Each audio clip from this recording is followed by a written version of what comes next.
சென்னையில் கால்வாய் தூர்வாரும் பணிகள் பெருமளவு கை கொடுத்துள்ளதாக மாநகராட்சி மேயர் பிரியா தெரிவித்தார்.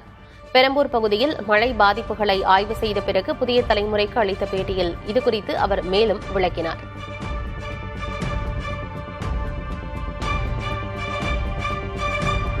சென்னையை பொறுத்த வரைக்கும் கடல் மேலே வந்துச்சுன்னா கால்வாயிலேருந்து தண்ணீர் வெளியேறதுல சிக்கல் இருக்கும்.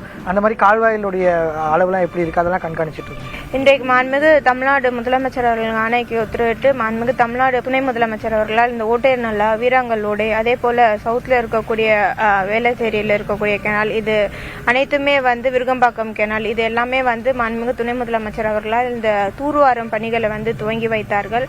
அது இன்னமும் அந்த பணிகள் நடைபெற்று வருகிறது. ஆனால் இந்த ஆண்டு மழைக்கு அது நல்ல வகையில கை கொடுத்திருக்கு. இந்த ஓட்டையர் நல்ல பகுதிகள் பாத்தீங்கன்னாலே இப்ப இருக்க 8 சென்டிமீட்டர் மழை பதிவாயிருக்கு. இந்த காலகட்டத்தில் அந்த பகுதிகள் ஆகாய தாமரை அடிச்சு இந்த காற்று நல்லா அடிச்சு வரக்கூடிய குப்பைகள் நல்ல தேக்கம் ஏற்படும். ஆனா இன்றைக்கு அந்த மாதிரி இல்லாத தண்ணிகள் வெளியேறக்கூடிய சூழல் ஏற்பட்டிருக்கிறது. இயற்கையின் சீற்றத்தை பொறுத்து நாளைக்கே நம்மளுக்கு அதிக மழை இருக்கக்கூடிய சூழல் இருந்தா அந்த நேரத்துக்கு தேவையான அடிப்படையில மாநகராட்சி கையெடுக்கப்படும். இப்பொழுது சீராக தண்ணி வெளியேறக்கூடிய நிலையில் தான் இருக்கிறது.